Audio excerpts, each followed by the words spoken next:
Chapitre 10. Les infidèles sont en colère. Qui est le Père si Dieu n'est pas son Père? Dieu est son Père, mais le Père est aussi un homme. Vous avez entendu dire depuis longtemps que Dieu avait préparé un corps pour le Fils de l'homme attendu.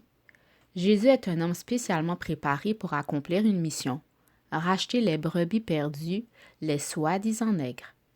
Il devait avoir un corps qui serait constitué de chaque côté, noir et blanc, moitié-moitié. Ainsi, étant né ou façonné à partir des deux peuples, il pouvait aller parmi les Noirs comme parmi les Blancs sans être découvert ni reconnu. Cela s'est accompli dans la personne du maître W. F. Muhammad, l'homme qui fut fait par son père pour aller chercher les membres perdus de la tribu de Shabazz. Maître W. F. Muhammad est ce fils de l'homme que le monde attend depuis 2000 ans, venu chercher à sauver ce qui était perdu. Il n'existe aucun document historique mentionnant qu'un peuple ait été séparé des siens pendant 400 ans, à part nous, les soi-disant nègres. Nous avons été séparés si longtemps les uns des autres que nous avons perdu la connaissance les uns des autres. Même aujourd'hui, les maîtres esclavagistes blancs d'Amérique sont constamment à l'affût pour empêcher toute influence asiatique d'atteindre les soi-disant nègres et de leur enseigner la vérité. Ils sont de véritables ennemis déclarés. Ce n'est un secret pour personne. Le Fils de l'homme est venu pour les soi-disant nègres afin de les rétablir au paradis et pour mettre leurs ennemis en enfer. Après sa conquête des ennemis de la nation noire, le monde saura et reconnaîtra qu'Allah est Dieu, le seul. Il n'existe aujourd'hui aucun problème aussi difficile à résoudre que celui d'unir les soi-disant nègres américains. Ils sont comme morts, totalement sans vie.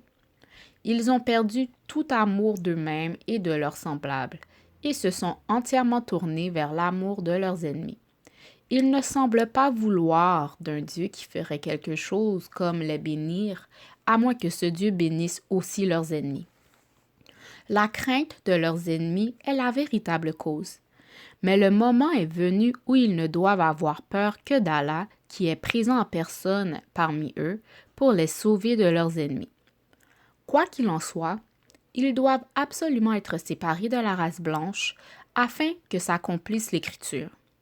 Je vous prendrai d'entre les nations, je vous rassemblerai de tous les pays et je vous ramènerai dans votre propre pays. Ézéchiel 36, verset 24. Les soi-disant nègres n'ont pas de patrie qu'ils puissent appeler la leur. Ils ont aidé la race blanche à posséder un pays libre, mais ils n'ont rien pour eux-mêmes. C'est là le but de sa venue, donner à chacun ce qui lui revient de droit. Le Fils de l'homme a pouvoir sur toute chose. Vous ne pouvez trouver aucune défense contre lui dans une guerre. Vos armes ne signifient rien. Le pouvoir du ciel et de la terre aujourd'hui sera ordonné de combattre aux côtés du puissant contre ses ennemis. Il est l'ami des soi-disant nègres et non des blancs. Son but est de prendre les soi-disant nègres et de tuer leurs ennemis. Même si beaucoup d'entre nous devront souffrir de persécutions et de faim, la bonne fin est réservée à ceux d'entre vous qui resteront fermement attachés à Allah et à sa religion, l'islam. Quant au diable, ils ne peuvent échapper à l'heure. Venez, suivez-moi.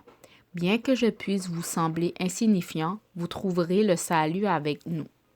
La race blanche est agitée et ne peut penser correctement pour elle-même. Les soi-disant nègres musulmans au milieu d'eux sont un refuge, mais ils ne le savent guère.